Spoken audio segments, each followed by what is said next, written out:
Hello everyone, how is everyone keeping? I was actually watching today Disney's Ralph Breaks the Internet, so I thought that I would come on and talk about my thoughts on what I thought about the movie. So I hope that you will like my review.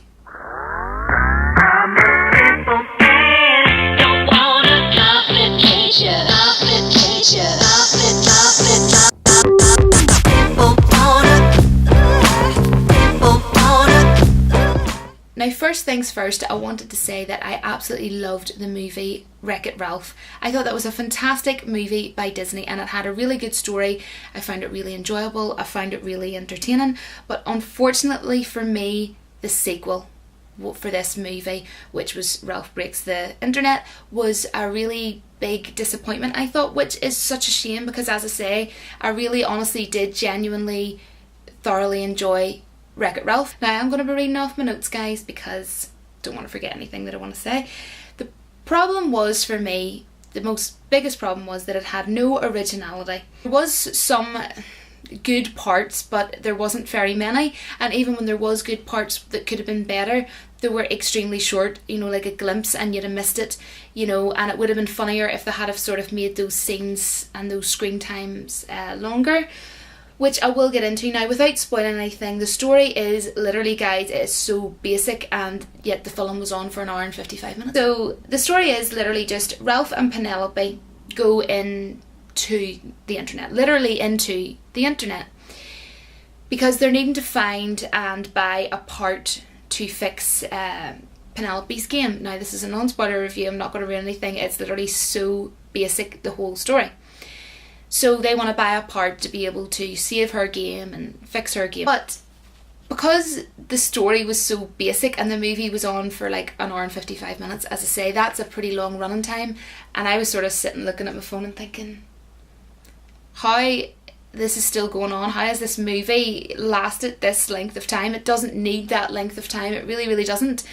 But my problem wasn't that, guys, that wasn't what it was, and my issue isn't with the cast or anything, even though there was a new character that was voiced by Gal Gadot, which, if you don't know, she was DC's Wonder Woman, and that movie is absolutely sensational. I absolutely love it.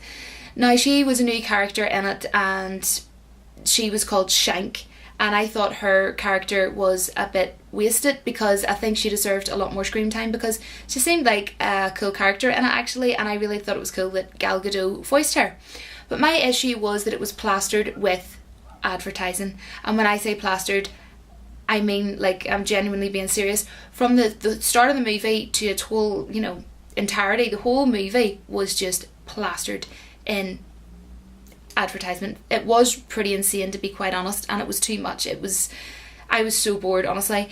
I've never even seen a movie that has actually advertised anything in this way. Now, I'm not going to use every single movie that's done it that I know of as an example, but as a quick example, when I went to see the second Hotel Transylvania, I prefer the first one, to be honest. The second one was okay, but in the second Hotel Transylvania, that to me movie was just a complete advertisement for Sony Xperia phones, and it got to the point where it was funny. It was like, so they basically want me to go out and buy a Sony Xperia. Okay, so that was a good movie. But, you know, they actually had, you know, seeing Twitter birds, actual Twitter birds, blue Twitter birds, you know, as in Twitter. It was advertising Snapchat, advertising Amazon, PayPal, Pinterest, Google. And I know this all sounds normal because, as I say, with the plot, if you would even call it that they went into the internet, you know, you're going to expect that they're going to be in and around that environment because it is the internet. It was just 24/7. It was, and it was in your face. Like, you'd see Snapchat and then you'd see a really big like sign that says, you know, Pinterest, and there'd be a big massive pin, you know, animated. You know, it was just, you know, too much. But then there was the thing, the only thing I was waiting on, okay, where is YouTube? You know, why have they not mentioned YouTube yet? But they mentioned it in a way where it was obvious that they were talking about YouTube. It was actually called BuzzTube. And then one of the girls, Ralph, basically wanted to, you know, they were trying to get money to buy this part for Penelope's car to fix her game. And he was told that basically if you make YouTube videos, you can make, you know, money from it, and then you'd be able to buy the part. And then the girl was explaining to him, but you know, I know someone that you can talk to, you know, that's really good with the algorithm and, you know, the analytics and all that there. So, you know, I can sort you out. So Wreck-It Ralph, to me, the first film, was about games. So how did we go, I'm confused, how did we go from a movie that seems really cool and different to now they're going inside the internet? I was a bit confused at that, to be honest. To me, it was an hour and 55 minutes wasted because of advertisement after advertisement, and to me, that's not an enjoyable movie. Not for me.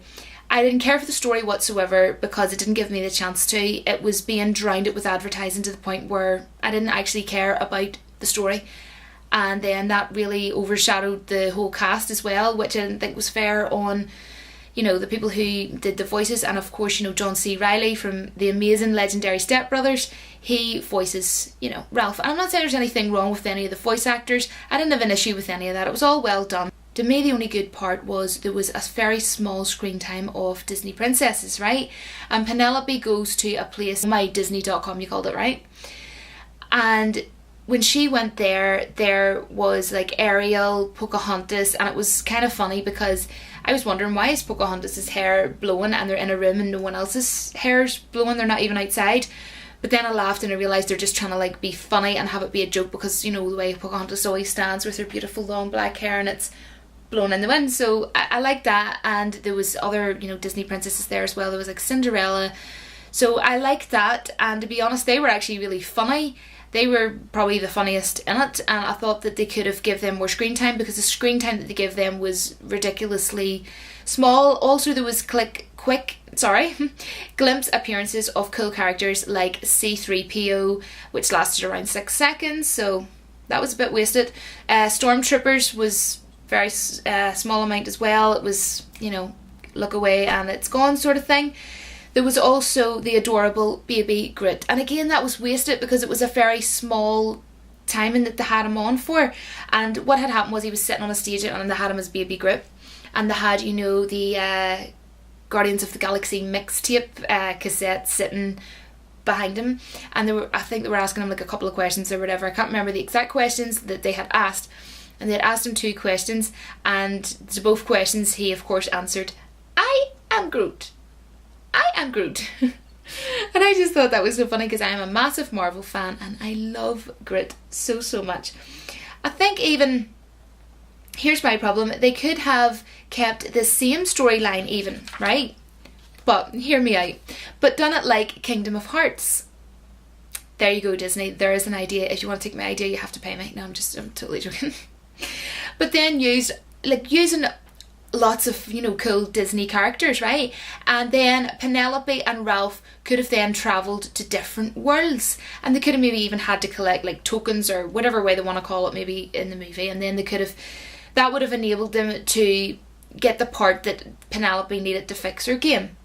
And then even if they really wanted to go out of their way to advertise, you know, companies like eBay or Amazon, they could have done that, but they could have done that toward the end and had maybe like a 15-20 minute segment of it, or even 30 minutes, but the first hour or hour and 10 minutes could have been them going to different worlds. And it doesn't even have to be Kingdom of Hearts, but I'm just saying, like, you know, they could have been going to like different worlds or different places, or for goodness sake, they could have even went to a galaxy and then put like a part in with Baby Groot and not have him in it for like 8 seconds, you know, have him in it for a few minutes, because, you know, I don't know, you know, they were able to do that. They were able to have him in that for a few seconds. We were able to have like stormtroopers, and also, why did they waste and just put them in there? To me, I don't understand why they put them in there at all in a way, because they should have put them in for a longer time, is what I'm basically trying to say.